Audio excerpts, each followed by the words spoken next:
Tu crois qu'on peut envoyer un ballon aussi haut que le cerf-volant d'un seul coup de pied? Oh, c'est pas possible. Si on est très fort. Ça me rappelle l'histoire d'un chien qui avait mal aux dents. Mais ça n'a rien à voir. Écoute néanmoins cette histoire.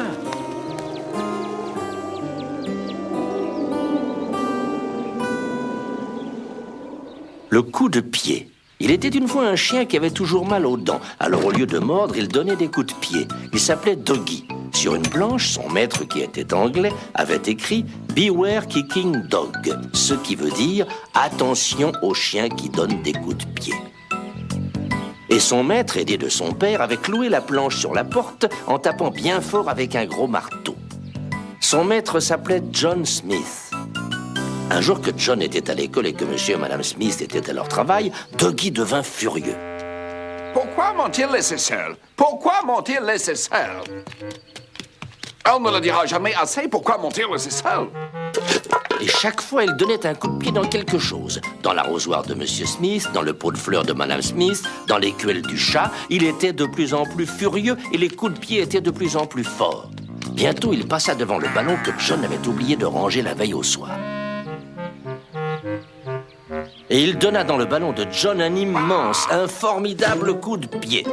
Le ballon s'éleva très haut, passa au-dessus du jardin de monsieur Mill, le voisin, passa au-dessus du jardin de monsieur Black, voisin du voisin, retomba dans le jardin de monsieur Deck, le voisin du voisin de monsieur Smith. Tiens, mon voisin, monsieur Black, joue encore au ballon. Vous savez bien que je ne joue plus au ballon à mon âge. Et monsieur Black donna un immense coup de pied au ballon. Le ballon monta très haut, passa au-dessus de l'église, passa au-dessus du vieux village et alla retomber dans le ruisseau à côté de deux pêcheurs silencieux. Qui a lancé ce ballon? Si c'est une farce, elle est de très mauvais goût. Ah ah, tu ne veux pas te montrer? Eh bien, tu iras le chercher, ton ballon. Et le pêcheur donna un immense coup de pied dans le ballon qui s'éleva très haut, passa au-dessus des prés, des haies, de la dernière maison du village et retomba sur le terrain de sport où les écoliers étaient en train de jouer au foot. Vous n'avez pas le droit de jouer avec deux ballons. Et le professeur donna un vigoureux coup de pied dans le ballon, qui s'éleva très haut, passa au-dessus des fils électriques, repassa au-dessus de la dernière maison du village, qui maintenant était la première, et retomba devant les pattes du cheval de monsieur Deck, qui tirait un chariot de fou. Dans toute la région, le cheval de monsieur Deck était connu pour sa gentillesse. Chaque fois qu'il passait devant la maison de monsieur Smith, il lisait l'inscription « Beware kicking dog ». Et celle-ci finit par lui donner des idées. Il eut bientôt envie d'imiter Doggy. Je ne peux pas donner des coups de pied à des personnes puisque je suis gentil. Je ne peux pas donner des coups de pied à des choses puisque je ne suis jamais en colère. Ce qu'il me faudrait, c'est un ballon, un beau ballon. Si un jour j'en voyais un en mes aïeux, quel coup de pied je donnerais? Mais un ballon, ça ne tombe pas du ciel. Un ballon, il faut l'acheter dans un bazar. Un ballon. Un superbe ballon. Mon rêve. Et il donna dans le ballon un énorme, un étonnant, un fantastique, un fabuleux coup de pied.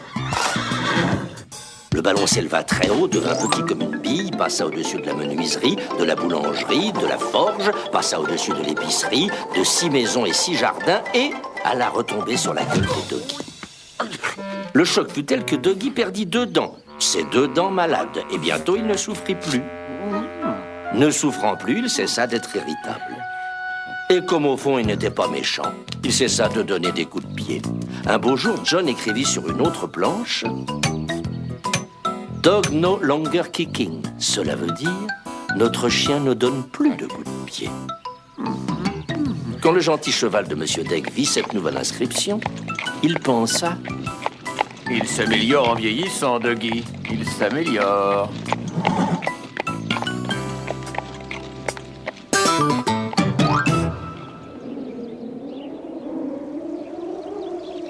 Regarde notre cerf-volant, on le voit presque plus. On arrive au bout de la ficelle. Si je lâche, il est perdu. Eh oui, Oh non, il tombera tellement loin d'ici qu'on aura peu de chance de le retrouver. ça c'est vrai. On pourra en construire un autre. Regardez, le vent tourne à la tempête.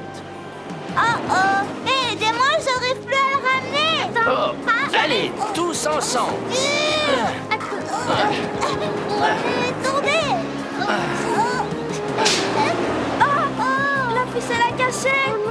Il disparaît, il est perdu. Peut-être pas.